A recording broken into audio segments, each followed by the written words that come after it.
Computer load up Celery Man, please. Yes, Paul.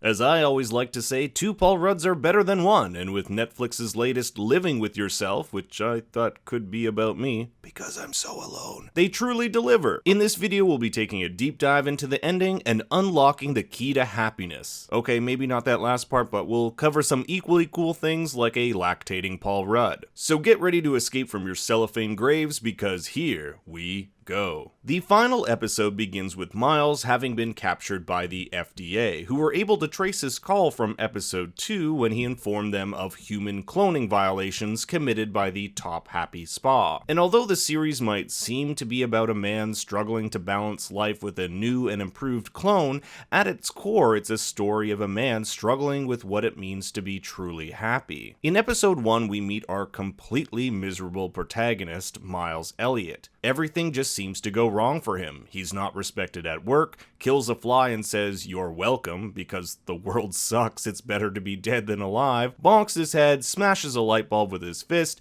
and even keeps rescheduling an appointment with the fertility clinic. He's so miserable about life, he doesn't want to bring a new one into the world. But the irony is that's exactly what he does, just not in the way he foresaw. After getting a recommendation from a coworker, Miles takes $50,000, money that was supposed to go toward paying for him and his wife's fertility treatment, to the Top Happy Spa, a spa which supposedly can make those who go through its process happy again. And when you think about it, a spa is a perfect place for this to happen, a place that's meant to make you relax and where sometimes you can get a happy ending. But Miles's experience is far from happy. Before going under, there's a problem with the gas, and Miles wakes up in a makeshift grave in the middle of the forest, only to venture home and find a new and improved clone of himself living his life. His happiness was never cured. It was just artificially created and replaced. Now, if you played close attention, when Miles is being put under, one of the last images he sees is of a unicorn, a mythological creature that actually appears in various forms several times throughout the series,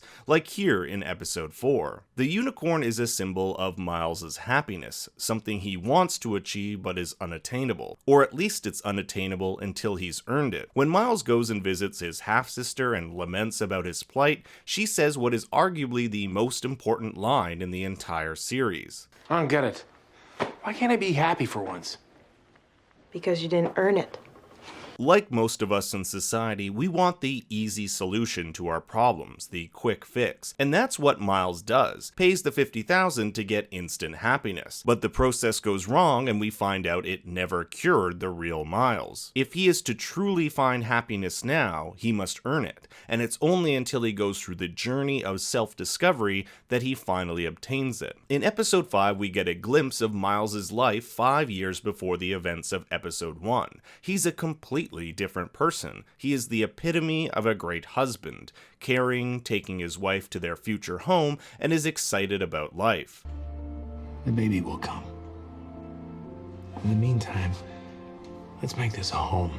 This is completely opposite from what we've seen. So what happened over the course of those 5 years? Well, the show never explicitly shows us, but we can surmise that Miles and Kate's dreams of the future never turned out the way they had planned. Miles becomes complacent with his job, their plan to have a child never really pans out, and the monotony of living in the suburbs seems to have gotten to the both of them. It was never Kate's plan to live in the suburbs either. This was Miles's vision, and that vision of the perfect future has all but failed, causing eventual resentment between the two of them. The eventual stealing of the credenza, an object which symbolizes both Kate and Miles's relationship and settling down, becomes something that is hated by the two of them. Miles continually bumps into it and asks when they're going to get rid of it. Even Kate comes to resent it, deciding to give it up.